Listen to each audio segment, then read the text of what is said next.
عقیدوں کا بیان چل رہا ہے۔ اہل سنت والجماعت کا ایک عقیدہ یہ ہے کہ ہم اہل ایمان، اہل اسلام، مومنین اور مسلمانوں کو کسی گناہ کی وجہ سے کافر نہیں کہتے۔ ایمان والوں کو کسی گناہ کی وجہ سے کافر نہیں کہتے، معلوم یستحل لہ، جب تک کہ وہ اس گناہ کو حلال نہ سمجھے۔ کیا مطلب؟ ایک ہے کہ بندہ کوئی گناہ کرے اور گناہ سمجھ کر کرے۔ ایک آدمی شراب پیتا ہے لیکن شراب کو حرام جان کر پیتا ہے۔ ایک آدمی سود کھاتا ہے لیکن اسے معلوم ہے، وہ یہ جانتا ہے کہ سود کھانا حرام ہے، تو گناہ کر رہا ہے اور گناہ کو حرام سمجھ کر رہا ہے، گناہ کو گناہ سمجھ کر رہا ہے، تو ایسا آدمی فاسق کہلائے گا، یعنی گنہگار اور پاپی کہلائے گا۔ اور دوسرا بندہ وہ ہے کہ گناہ بھی کرتا ہے اور گناہ کو حلال سمجھتا ہے۔ شراب پی رہا ہے، پہلے یہ بڑا گناہ کر رہا ہے اور ساتھ میں شراب پینے کو حلال سمجھتا ہے۔ سود کھا رہا ہے اور سود کو حلال سمجھ کے کھا رہا ہے، تو گناہ کرنا پھر اس گناہ کو حلال سمجھنا، تو اس سے بندہ کافر ہو جاتا ہے۔ تو جب تک بندہ گناہ کو گناہ سمجھ کر کرے تو ہماری نظر میں ایسا بندہ مسلمان رہے گا، اگرچہ گنہگار رہے گا، اگرچہ گنہگار اور فاسق کہلائے گا، لیکن مسلمان تو رہے گا، ایمان والا تو ہم اس کو کہیں گے ہی۔ ہاں، اگر گناہ کو حلال سمجھ رہا ہے، گناہ کو حلال سمجھ رہا ہے، تو پھر اس صورت میں بندہ اسلام سے باہر ہو جائے گا، کافر ہو جائے گا۔ تو یہ ایک نظریہ ہے کہ کسی گناہ کی وجہ سے ہم کسی مسلمان کو کافر نہیں کہتے جب تک کہ اس گناہ کو حلال نہ سمجھتا ہو۔ حلال اگر سمجھے گا تو پھر کافر ہو جائے گا، اس لیے کہ حلال کسی چیز کو حرام اور حلال کرنا یہ اللہ کا اختیار ہے، یہ خدائی اتھارٹی ہے، یہ اللہ کے قبضے قدرت میں یہ چیز۔ تو ایک چیز کو اللہ نے حرام کیا، اب اگر کوئی بندہ اس کو حلال سمجھ رہا ہے تو اس کا معنی یہ ہے کہ اس نے اللہ کے حکم کا انکار کیا، اس نے اللہ کے حکم کا انکار کیا۔ تو جو بندہ اللہ کے حکم کا انکار کرے گا وہ مسلمان تو نہیں رہے گا، ظاہر سی بات ہے وہ تو کافر ہو جائے گا۔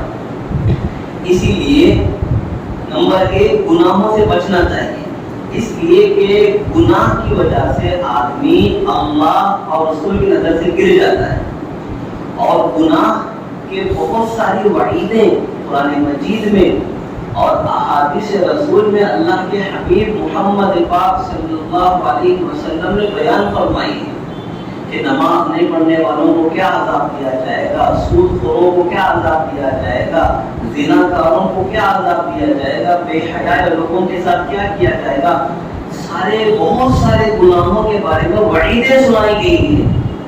تو اس لیے گناہوں سے بچنا چاہیے۔ اور اللہ کے نبی علیہ السلام نے حدیث میں فرمایا کہ جب بندہ کوئی گناہ کرتا ہے تو اس کے دل پر ایک سیاہ نقطہ لگ جاتا ہے، اگر وہ اپنے اس گناہ سے توبہ کر لیتا ہے تو توبہ کی برکت سے وہ سیاہ نقطہ جو دل پر لگتا ہے وہ دھل جاتا ہے، اور اگر بندہ توبہ نہیں کرتا اور گناہ پر اصرار کرتا ہے، گناہ پہ گناہ گناہ پہ گناہ گناہ پہ گناہ کرتا چلا جاتا ہے، تو نقطہ لگتے لگتے ایک وقت ایسا آتا ہے کہ اس کا سارا دل سیاہ ہو جاتا ہے، اس کا دل مکمل کالا ہو جاتا ہے۔ تو یہ نحوست ہوتی ہے گناہوں کی، اور اس کا ایمان، اس کا اثر بالآخر ایمان پر بھی پڑتا ہے، اس کا اثر آخرکار ایمان پر بھی پڑتا ہے۔ اس لیے گناہوں سے بچنا چاہیے۔ اور اگر کوئی بندہ گناہ کرتا بھی ہے تو گناہ کو گناہ سمجھنا چاہیے، کبھی بھی گناہ کو حلال نہیں سمجھنا چاہیے، گناہ کو جائز نہیں سمجھنا چاہیے۔ آج ہمارے زمانے میں بددینی اور جو ہے ایمان کی کمزوری اس حد تک بڑھ چکی ہے اہل ایمان مسلمانوں کے اندر میں کہ وہ صرف جو ہے اپنی خواہشات پر عمل کرنے کے لیے اور لوگوں کو خوش کرنے کے لیے اللہ کے حرام کیے ہوئے چیزوں کو حلال کرنے کے لیے راستے تلاش کر رہے ہیں، بہانے بنا رہے ہیں کہ یہ کیسا حلال ہوتا، وہ کیسا حلال ہوتا، یہ ایسی بات نہیں ہو سکتی، غلط بتا رہے انہوں۔ بس اس طرح کے گول مول باتیں کرنا اور اللہ کے حرام کیے ہوئے پر عمل کر لینا۔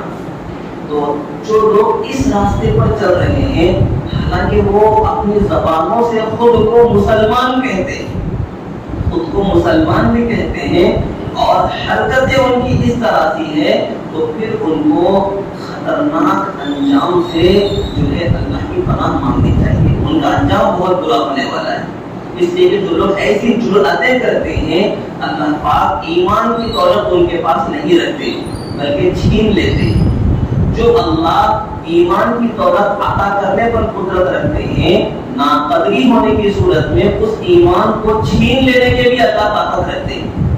اسی لیے جتنے سارے لوگ ایمان کی، اسلام کی ناقدری کر رہے ہیں، انہیں اس بات سے ڈرنا چاہیے کہ کہیں اللہ کفر کی حالت میں موت نہ دے دے، اور جس کسی کی موت کفر کی حالت میں ہو جائے، ایمان کے چھین جانے کی حالت میں ہو جائے، تو ایسا آدمی واللہ سچ میں بڑا بدنصیب آدمی ہے، سچ میں بڑا بدنصیب آدمی ہے۔ تو یہ ایک عقیدہ ہے۔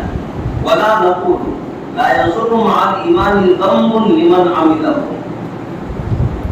دوسرا ایک ہے کہ جو ہے ایمان کے ساتھ ہم یہ نہیں کہتے کہ ایمان لانے کے بعد گناہ کوئی نقصان نہیں پہنچاتا، یہ نظریہ ہمارا نہیں ہے کہ جو ہے ایک بندہ ایمان لا لے، کلمہ پڑھ لے، مسلمان ہو جائے، اب وہ جتنے چاہے گناہ کر لے، کچھ نہیں ہوتا، اس کو انجوائے کرے، جو دل میں آیا وہ کرے، یہ ہمارا نظریہ نہیں ہے۔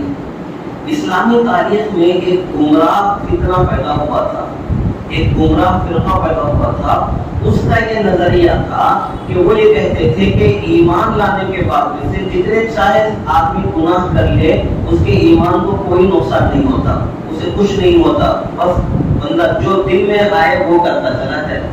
لیکن ظاہر سی بات ہے یہ ایسا نظریہ ہے جو قرآن مجید کی آیتوں کے خلاف ہے، جو اللہ کے نبی کی فرمان کے خلاف ہے، اللہ کے نبی کے۔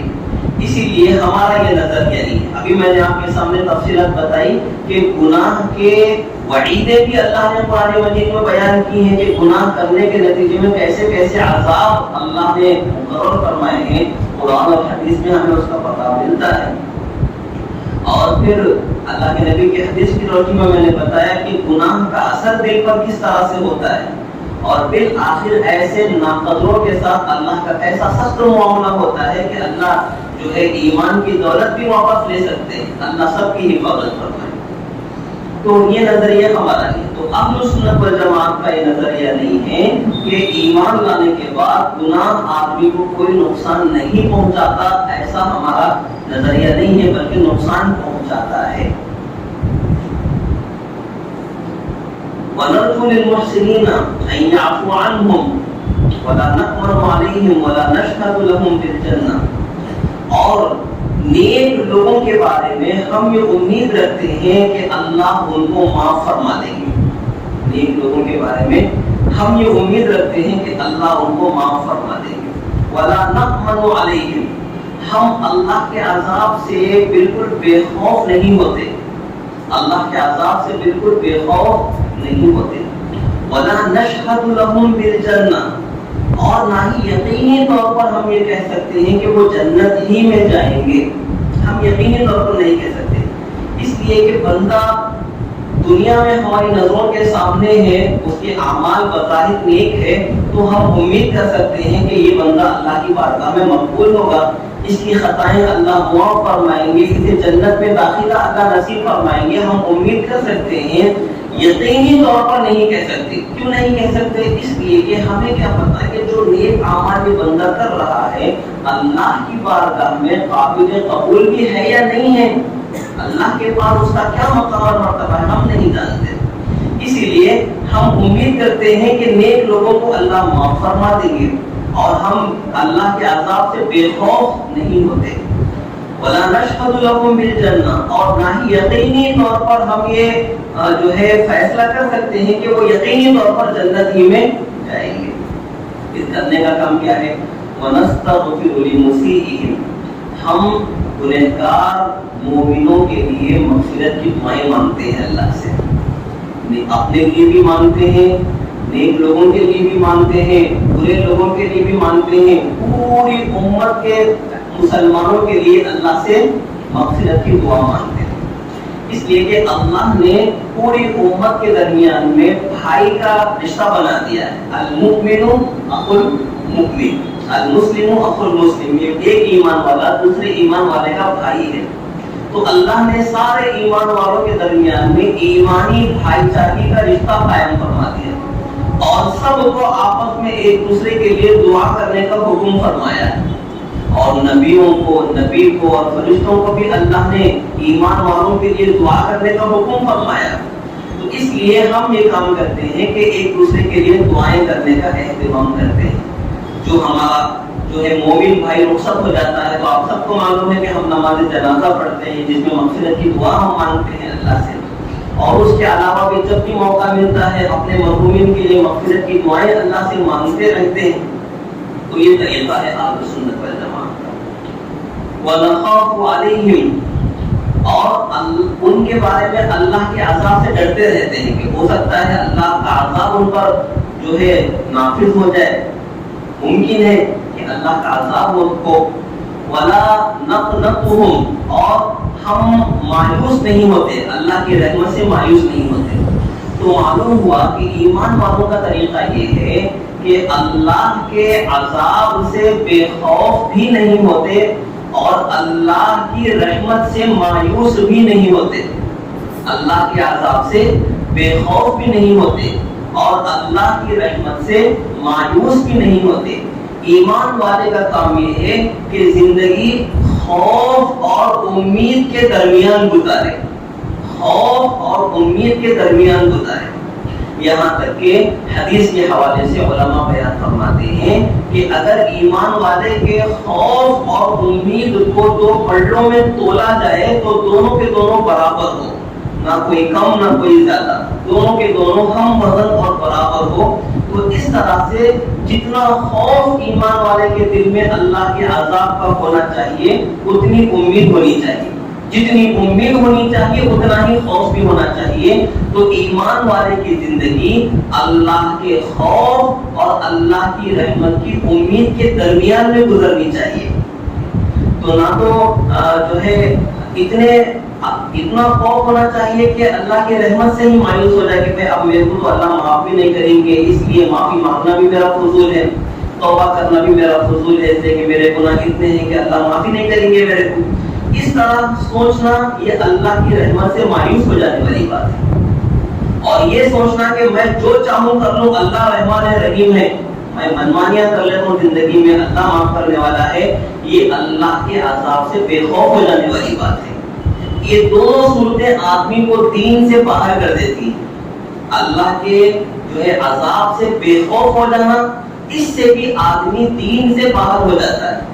اور اللہ کی رحمت سے نا امید ہو جانا، مایوس ہو جانا، اس سے بھی آدمی دین سے باہر ہو جاتا ہے.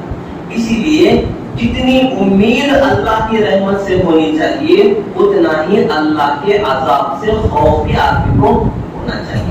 تو جب یہ بیلنسنگ رہے گی ایمان والوں کی عملی زندگی میں یہ بیلنس اگر ہمارا رہے گا کہ ہم عمل کر رہے ہیں، ایک طرف اللہ کے عذاب سے ڈرتے بھی ہیں، دوسری طرف اللہ کی رحمت کی ہمیں امید بھی ہے، تو اس صورت میں ہر قسم کی جو ہے بے راہ روی سے اور ہر غلط راستے پر جانے سے ہم بچیں گے اور بالکل سیدھے راستے پر ہم قائم رہیں گے۔ والامن والایاس سبیلان عن غیر ملت الاسلام، اور اللہ کے عذاب سے بے خوف ہو جانا اور نا امید ہو جانا یہ دین اسلام کے بالکل خلاف ہے۔ اور صحیح راستہ کیا ہے؟ وسبیل الحق بینہما لأہل القبلہ، اور صحیح راستہ وہ ہے جو میں نے آپ کو بتایا کہ جو ہے خوف اور امید کے درمیان میں ہماری زندگی ہونی چاہیے۔ ولا نخرج العبد من الايمان الا بجحود ما ادخله فيه، آدمی ایمان سے اس وقت تک نہیں نکلتا جب تک کہ وہ ان چیزوں کا انکار نہ کر دے جن کے ماننے کی وجہ سے وہ اسلام میں داخل ہوا ہے۔ جن چیزوں کو ماننے کی وجہ سے آدمی ایمان میں اسلام میں داخل ہوا ہے ان کے انکار سے ہی آدمی ایمان سے باہر ہو جائے گا۔ جیسے ہم اللہ کو مانتے ہیں، نبی کو مانتے ہیں، آخرت کو مانتے ہیں، قرآن مجید کو مانتے ہیں، تقدیر کو مانتے ہیں، جنت کو مانتے ہیں، جہنم کو مانتے ہیں، سارے انبیاء اور فرشتوں پر ہم ایمان رکھتے ہیں، تو یہ ساری وہ باتیں ہیں کہ جن کو ماننے کی صورت میں آدمی ایمان میں داخل ہوتا ہے اور ان کے انکار سے آدمی ایمان سے باہر ہو جاتا ہے۔ اب ایک بات سمجھیں، ایمان میں داخل ہونے کے لیے اسلام کی ساری بیسک اور ضروری چیزوں کا ماننا ضروری ہے۔ ایمان میں داخل ہونے کے لیے ساری چیزوں کو ماننا ضروری ہے، اور باہر ہونے کے لیے کسی ایک کا انکار بھی کافی ہے۔ ایمان سے باہر ہو جانے کے لیے اور کافر ہو جائے آدمی، اس کے لیے کسی ایک چیز کا انکار بھی کافی ہے۔ ایسا نہیں ہے کہ جتنے چیزوں کو ماننے کی وجہ سے مسلمان ہوئے تھے وہ پورے کے پورے چیزاں انکار کر دیے تو کافر ہوتے، ایسی بات نہیں، بلکہ مثال کے طور پر 10 چیزوں کو ماننے کی وجہ سے ہم مومن بنے ہیں، کسی ایک کا بھی انکار ہم کرتے ہیں کافر ہو جائیں گے۔ اب قادیانیوں کو ہم کافر کہتے ہیں، کس بنیاد پر؟ وہ تو اللہ کو مانتے ہیں، نبی کو بھی مانتے ہیں، آخرت کو بھی مانتے ہیں، جنت جہنم ساری چیزوں کو تو مانتے ہیں، لیکن پھر بھی ہم ان کو کافر کہتے ہیں۔ کیوں؟ اس لیے کہ انہوں نے اللہ کو بھی مانا، نبی کو مانا، ساری چیزوں کو مانا، لیکن سرور کائنات محمد رسول اللہ صلی اللہ علیہ وآلہ وسلم کو وہ اللہ کا آخری نبی نہیں مانتے، اللہ کا آخری نبی نہیں مانتے کہ آپ علیہ السلام کے بعد قیامت تک اب کوئی نبی دنیا میں پیدا ہونے والا نہیں ہے۔ تو یہ بھی دین کی ضرور بنیادوں میں سے ایک بنیاد ہے۔ تو ساری چیزوں کو مانا، اس ایک چیز کا انہوں نے انکار کر دیا جس کی وجہ سے پوری امت ان کے کفر پر متفق ہے، ساری دنیا ان کو کافر کہتی ہے۔ تو جتنی چیزوں کو ماننے سے آدمی مسلمان ہوتا ہے ان میں سے کسی ایک کا بھی انکار کر دے بندہ کافر ہو جاتا ہے۔ اللہ پاک ہم سب کو ایمانیات پر مرتبہ قائم فرمائے۔ وما علینا الا البلاغ۔